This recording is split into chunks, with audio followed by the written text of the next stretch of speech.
The episode opens with a shot of the bustling Times Square, with various billboards, neon lights and signs all lighting up the night sky. J. Jonah Jameson, the editor-in-chief of the Daily Bugle, is standing in front of a microphone, broadcasting live on the scene. He is in the middle of giving a report asking for the capture of the vigilante known as Spider-Man, blaming him for the recent wave of crime in the city. Spider-Man watches the live broadcast but uninterested in the announcement. He leaves the scene and swings across the city skyline. Suddenly, he hears a loud siren blaring and quickly swings down to investigate. Upon arriving at the scene, he sees that there is a robbery taking place, and that a police officer is in danger of crashing his car into a nearby store. Spider-Man immediately takes action, shooting a web to grab onto the officer's car and swinging it out of the way just in time. The officer thanks Spider-Man for his quick thinking and hops out of the car to assist with the situation. At that moment, the trapster appears on the scene. Breaking the fourth wall, Spider-Man turns to face the camera and explains that he has encountered this criminal 3 times before. He describes the trapster as more of a pilferer than a supervillain. The trapster tries to take down Spider-Man using his special blue pistol, but Spider-Man is too quick for him. He lands a punch on the villain, sending him flying into a nearby car. The trapster then takes out 2 grenades and throws them at Spider-Man, who manages to dodge one but is hit by the other. The grenade explodes, leaving Spider-Man glued to a nearby wall. As the trapster approaches to finish him off, Spider-Man quickly shoots a web to grab the villain's gun. This causes a pressure increase that makes the trapster's equipment explode, leaving him stuck to the ground and out of combat. As the battle comes to a close, Spider-Man looks up and sees a shield helicarrier hovering in the sky above Times Square. A voice booms out from a loudspeaker, commanding Spider-Man to stand down. The hero swings up to the helicarrier and, as he lands on the deck, the voice identifies itself as Nick Fury. The head of S.H.I.E.L.D. Fury approaches Spider-Man and scolds him for the collateral damage caused during the battle. He tells Spider-Man that even Captain America would have wrapped up the scene in just 3 seconds, and that Iron Man had a learning curve as well. Spider-Man appears disinterested and turns to leave, but Fury stops him by revealing that he knows his secret identity. Spider-Man is momentarily stunned as he recalls his past, including the moment he gained his powers and the passing of his beloved Uncle Ben. Fury reminds him of Uncle Ben's famous words that with great power comes great responsibility. Spider-Man nods in agreement, telling Fury that Uncle Ben was the best. He admits that it has been a year since his uncle's passing,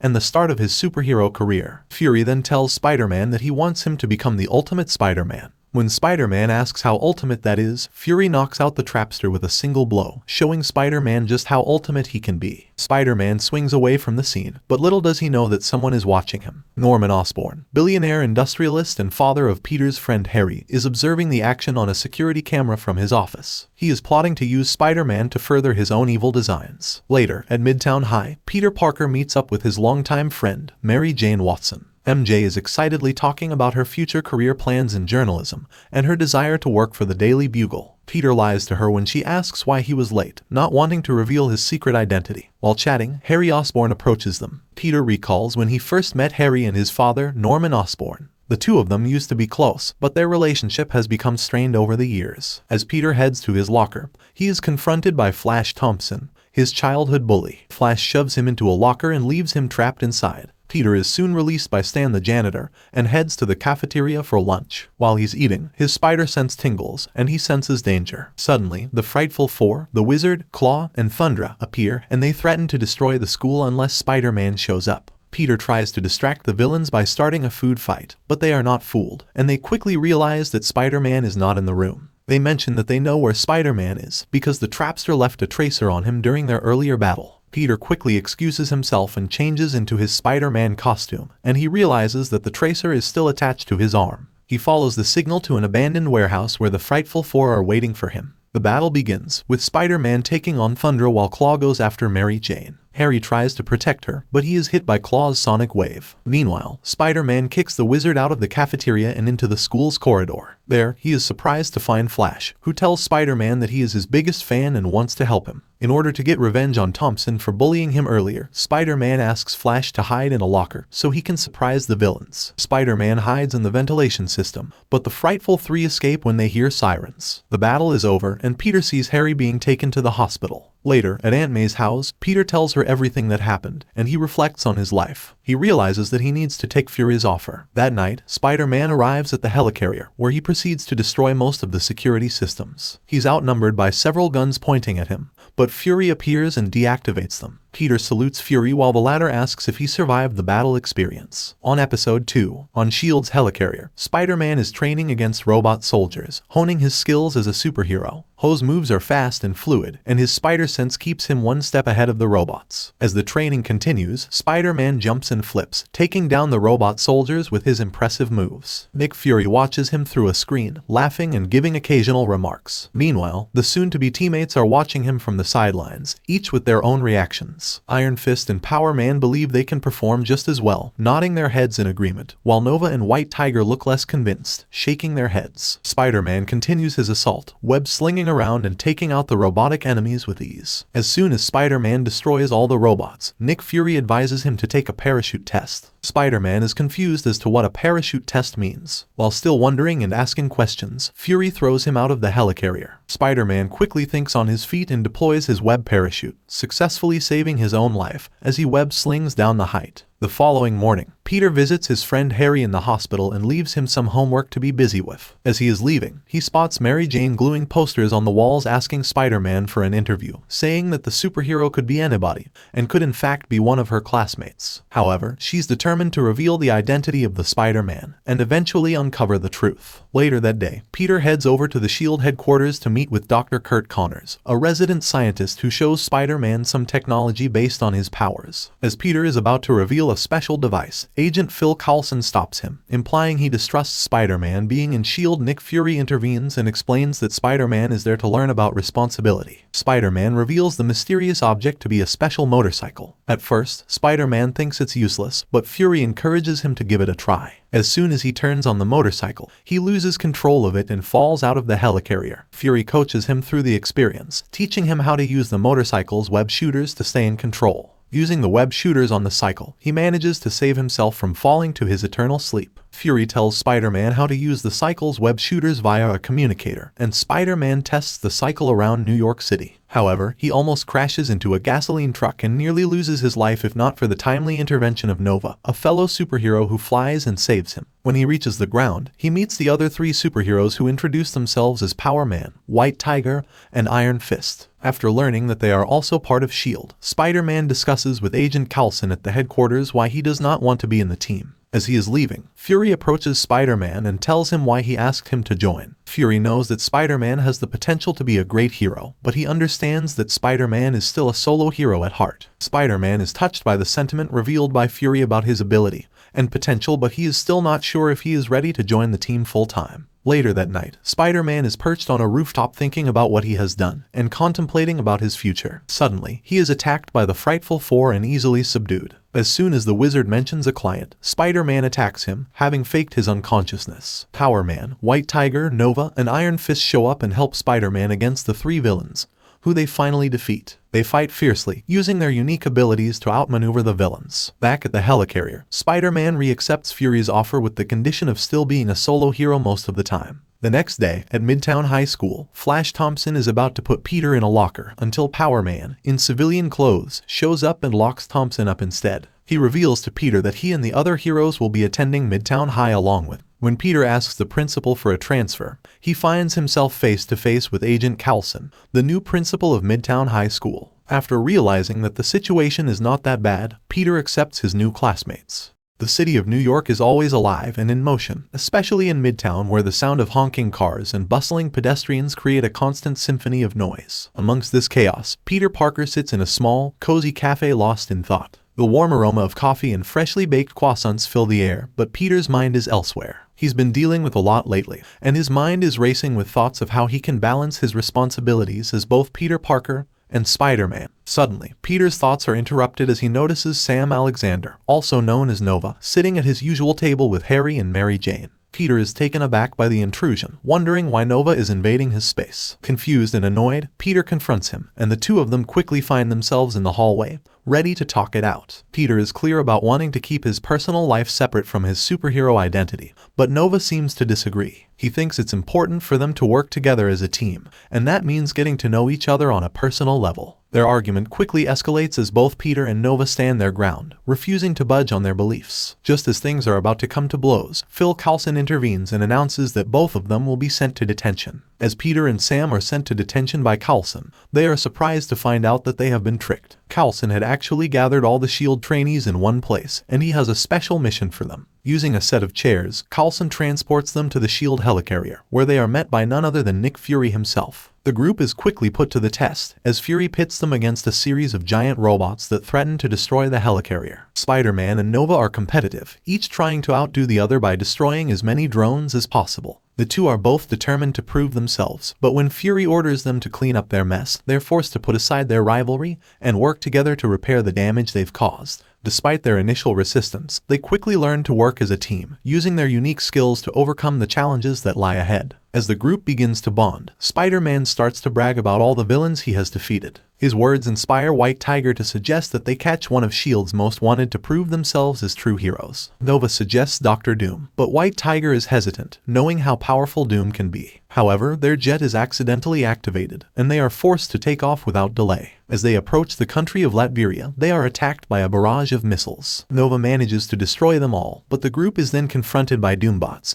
powerful robots designed to protect Dr. Doom. The four heroes work together to take down the Doombots, but Dr. Doom himself suddenly appears. He easily defeats everyone except for Spider-Man, who uses his quick reflexes to dodge Doom's laser blasts. Spider-Man and Nova fight back with all their might, finally taking down Doom after a long and intense battle. As they make their way back to the helicarrier, a sense of relief washes over Spider-Man and the trainees. They have just successfully taken down the infamous villain, Dr. Doom, or so they think. Suddenly, they notice something is off. The webbing that they used to immobilize Doom is starting to unravel, revealing a metallic exterior. They realize they have been fooled by a Doombot. Before they can process what is happening, the Doombot springs to life and unleashes a barrage of attacks. As the trainees engage in battle, they realize that this is only the beginning of their problems. Suddenly, 5 mini robots emerge from the Doombot, further complicating the situation. The trainees are outnumbered and outgunned. As if things couldn't get any worse, they notice that one of the engines on the helicarrier has sustained serious damage. The trainees know that they have to act fast to prevent the helicarrier from losing stability and crashing to the ground, and they are also aware that they are running out of time. The main Doombot begins to attack the nuclear reactor of the helicarrier. If it succeeds, it will be catastrophic. Spider-Man knows that they need a plan, and fast. He turns to Nova and convinces him to use his powers to lift the helicarrier, while the other 3 trainees work to take down the Doombots. With their teamwork, they manage to prevent the helicarrier from crashing, but the danger isn't over yet. They still have to destroy the main Doombot to save the helicarrier from certain destruction. The 4 trainees band together, using all their skills and powers to defeat the formidable robot. Exhausted and battered, the team returns to the helicarrier to face the consequences of their actions. Fury scolds them for their recklessness, but then something unexpected happens. The trainees accept responsibility as a team, showing that they have learned from their mistakes and are committed to doing better in the future. Fury's stern expression softens as he sees the growth and maturity of his trainees, and a small smile creeps onto his face. On episode 4, the episode starts with Spider-Man fleeing from an Octobot through New York subway on his spider cycle. In the midst of the chase, the robot takes a blood sample from Spider-Man. Fury appears on the cycle screen, and he tells Spider-Man to use the electro mode of the web shooters. Spider-Man takes the risk and falls from the cycle, but he still manages to escape the Octobot's trap in the subway by electrocuting it with his body as a conductor. Peter proceeds to the school. With his backpack slung over his shoulder and his mind focused on the day ahead, he runs towards the door. However, fate seems to have other plans for him as the door slams shut in his face. Peter sits there, momentarily stunned and unsure of what to do next. That's when his good friend Harry comes to the rescue, offering to help him sneak in through a nearby window. As Peter catches up with Harry, his friend reminds him of the exciting party he's throwing in his penthouse that evening. With his father out of town, Harry has the perfect opportunity to host a lavish get-together with his closest friends. And so, as the day goes on, Ava, Sam, Luke, and Danny all arrive at the penthouse, eager to celebrate with Harry. However, things quickly take a dramatic turn when the group asks to speak to Peter in private. Harry looks visibly unhappy about this and makes no secret of his displeasure. Meanwhile, in another part of the city, the mini-robot that Peter encountered earlier has made its way back to its owner,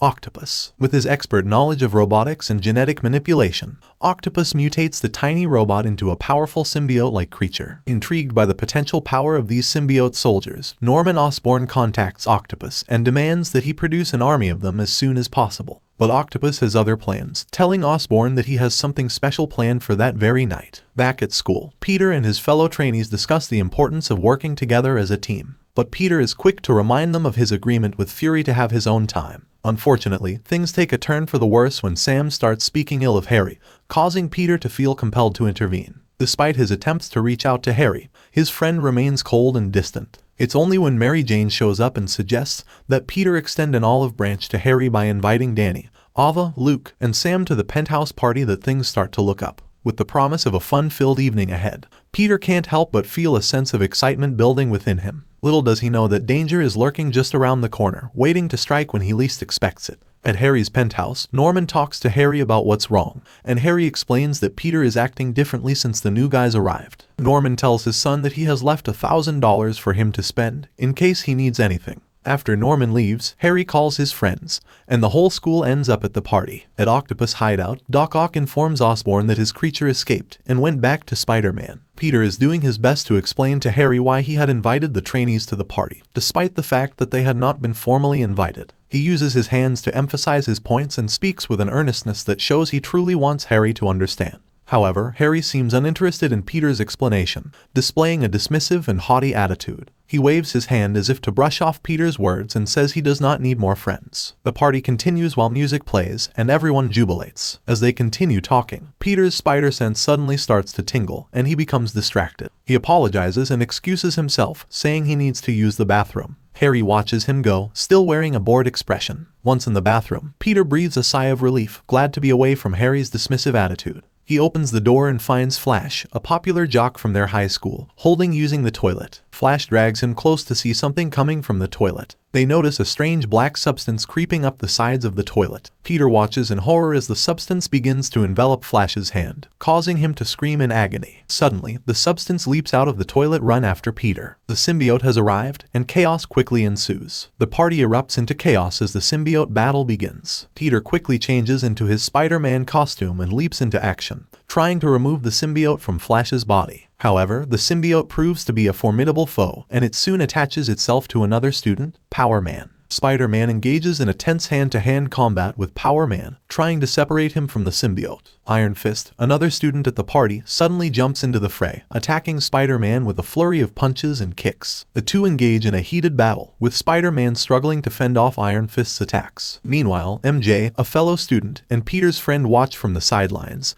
filming the fight on her phone. She follows the combatants as they battle across the rooftop, her eyes glued to her screen. When the symbiote is about to attack White Tiger, Spider-Man intercepts him, offering himself to it and becoming Venom. He battles White Tiger until Iron Fist intervenes, wanting to talk. Venom attacks and leaves him out of combat, just in time for Nova to regain consciousness. However, his attack is ineffective, and he is defeated again. During the battle, Harry falls from the edge, but MJ saves him. Back at the battle, Spidey manages to apparently destroy Venom by using his electro-webs on a nearby electrical installation. Harry and MJ meet the heroes, and Norman arrives with the police officers. Harry describes Peter as his best friend. Osborn meets Octopus and says that Venom was a huge success, and he wants a new menace that the heroes cannot handle. As the episode comes to a close, Harry is in his room, looking at the container with the piece of the Venom symbiote. He seems to be conflicted, as if he is wrestling with some kind of internal struggle. The camera zooms in on his face, and we see a faint glow in his eyes, hinting at some kind of mysterious power or influence. The episode ends with a sense of foreboding, as if something ominous is about to happen.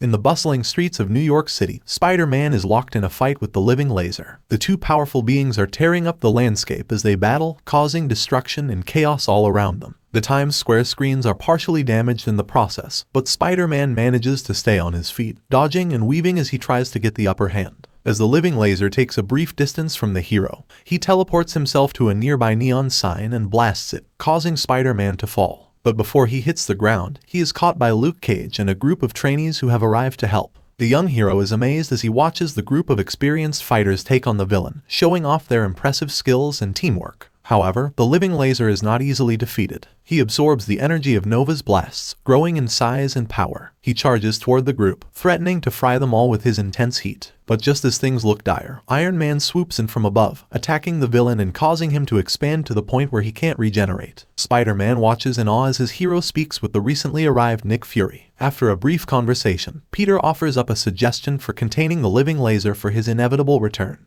Stark is impressed and invites Spider-Man to tour the Stark Industries main plant, but Fury orders him to stay away from the S.H.I.E.L.D. business. The young hero flies away, leaving the trainees in awe of his heroism, but Fury is not pleased, sending them to the helicarrier. The next day dawns with a sense of excitement for Spider-Man as he makes his way to Stark Industries. The young hero is eager to see the cutting-edge technology and inventions that await him there. As he enters the facility, he can't help but marvel at the advanced machinery and equipment on display. Walking through the halls, Spider-Man's mind races with the possibilities that such advanced technology can offer. He imagines himself being transported to different universes, exploring new worlds, and meeting new creatures. His imagination runs wild as he envisions a machine capable of teleporting matter across vast distances, and the excitement only grows with each passing moment. As the tour comes to an end, Tony Stark himself steps forward to greet Spider-Man. The inventor hands the young hero a new suit, designed using the latest in Stark Industries technology. Spider-Man is amazed as he puts it on and feels the material adjust perfectly to his body. But as he attempts to use the suit, Spider-Man quickly discovers that it's not as easy as he thought it would be. The suit proves difficult to control, and he struggles to use its various features effectively. The other trainees are increasingly annoyed by Spider-Man's antics, and tensions rise as they become more and more frustrated with his lack of control. That night, Fury detects the living laser's presence in the city and sends the trainees to stop him. However, Spider-Man is not content to sit back and let the others take care of the situation. He intercepts them and insists on taking on the villain himself, determined to prove his worth as a superhero. As the battle rages on, Spider-Man's lack of control over his suit becomes even more apparent. He struggles to keep up with the living laser's attacks, and the trainees begin to worry that his inexperience may lead to disaster. But Spider-Man refuses to give up, determined to prove that he can handle the responsibility of being a hero. As the fight continues, Spider-Man's suit malfunctions, causing him to become more erratic in his movements. He dodges one of the living laser's blasts, but it narrowly misses hitting a trainee, causing Spider-Man to feel guilt and shame for his mistake. Despite this setback, Spider-Man continues to press on, knowing that lives are at stake and he must do whatever it takes to protect them. As the battle nears its conclusion, Spider-Man begins to gain the upper hand.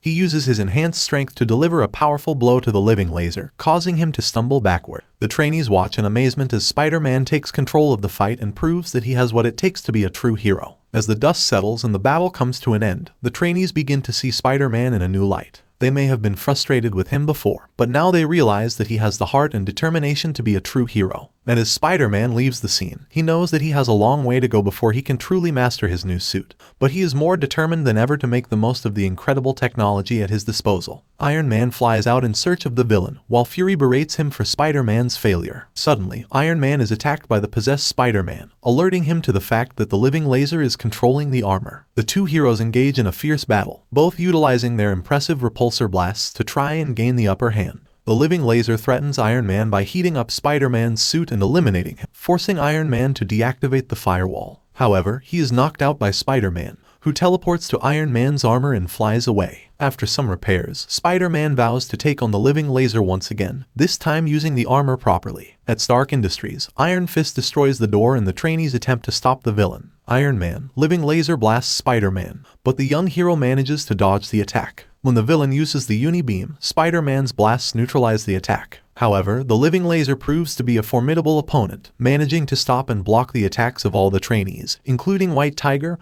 Power Man, Iron Fist, and Nova. Spider-Man is forced to confront the villain head-on, activating a failsafe in Iron Man's armor that wakes him. On Episode 6, Dr. Octopus is sitting in his secret laboratory, brainstorming a new plan to capture Spider-Man. Suddenly, he comes up with a twisted idea and immediately contacts Batroc the Leaper, a skilled mercenary, to help him with his plan. Cut to Spider-Man swinging through the city, his spider sense tingling as he senses danger. Suddenly, Batroc jumps out of nowhere to attack him. The two engage in a fierce battle, with Spider-Man using his web-slinging skills and acrobatic moves to defend himself against Batroc's quick strikes. Meanwhile, Dr. Octopus records the entire event, taking careful note of Spider-Man's fighting style and techniques. He later shows the footage to the Taskmaster, a notorious villain with the unique ability to copy and replicate any physical movement he sees. With the task of capturing Spider-Man now at hand, the Taskmaster heads to Midtown High School, where Peter Parker, the alter ego of Spider-Man, is a student. Upon arriving at the school, the Taskmaster uses his incredible strength to critically injure the gym coach, who he then replaces as a substitute. He he is immediately announced to take over the position of gym coach. As the class begins, the taskmaster sets up a series of grueling obstacle courses, challenging the students to replicate Spider-Man's moves. Each student who meets the requirements is instructed to meet with the taskmaster at a specific time,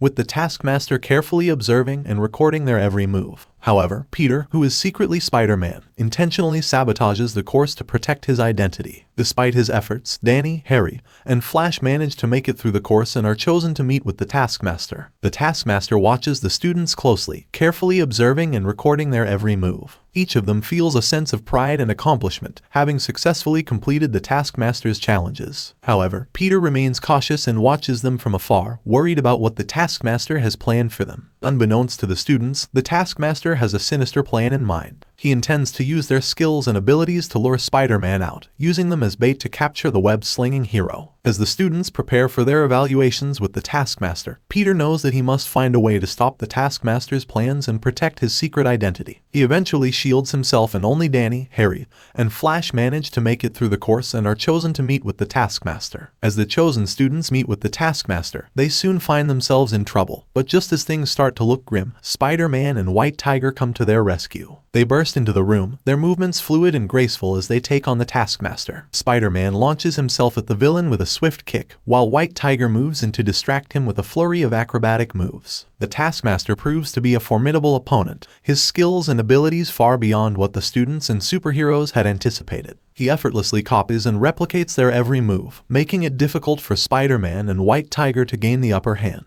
But the superheroes don't give up, they continue to fight on, their determination unwavering. In the midst of the chaos, Danny steps forward and reveals himself as Iron Fist. The taskmaster is taken aback by this revelation, realizing that he has been mistaken in thinking that Danny is just another student. This moment of confusion gives Spider-Man and White Tiger an opening, and they redouble their efforts to bring down the villain. As the fight continues, Flash finds himself in a dangerous situation. The taskmaster catches sight of him and assumes that he is the real Spider-Man. To protect his friend, Peter quickly hides Flash in his locker and takes up the mantle of Spider-Man once again. Spider-Man and White Tiger engage in a fierce battle with the taskmaster, their movements fast and fluid as they dodge and weave around the villain's attacks. But the taskmaster is not easily defeated, and he continues to match them move for move. It seems like the superheroes might not be able to overcome this formidable foe. But then they come up with a plan. Spider-Man and White Tiger swap their gadgets, with Spider-Man donning a pair of night vision goggles in the shape of his mask. The superheroes turn off the lights in the gym, plunging the room into darkness. The taskmaster is momentarily disoriented, and Spider-Man takes advantage of this by striking with lightning-fast moves. His night vision goggles give him the upper hand, and he lands several powerful blows on the villain. Finally, they manage to subdue the taskmaster and bring him to justice. It's a moment of triumph for Spider-Man and White Tiger, who emerge as true heroes. They take a moment to catch their breath, their chests heaving with exertion as they look around at the students they have saved. In the end, the students are safe and the villains are defeated. It's a classic tale of good triumphing over evil, showcasing the bravery, resourcefulness, and quick thinking of our heroes. Every action, gesture, and movement is a testament to their incredible skills and abilities. In the aftermath of the event, Ava acknowledges Peter's abilities, which she initially underestimated. The students realize that they have been caught up in a battle of good versus evil, and are grateful to have Spider-Man on their side. Meanwhile, Dr. Octopus continues to plot his next move, but Spider-Man and his allies are always ready for whatever he has in store. As the story ends, it is clear that Spider-Man's greatest foes are constantly lurking in the shadows, waiting for their chance to strike. However, with his incredible strength, agility, and quick thinking, Spider-Man is always one step ahead of his enemies, ready to defend the city he loves.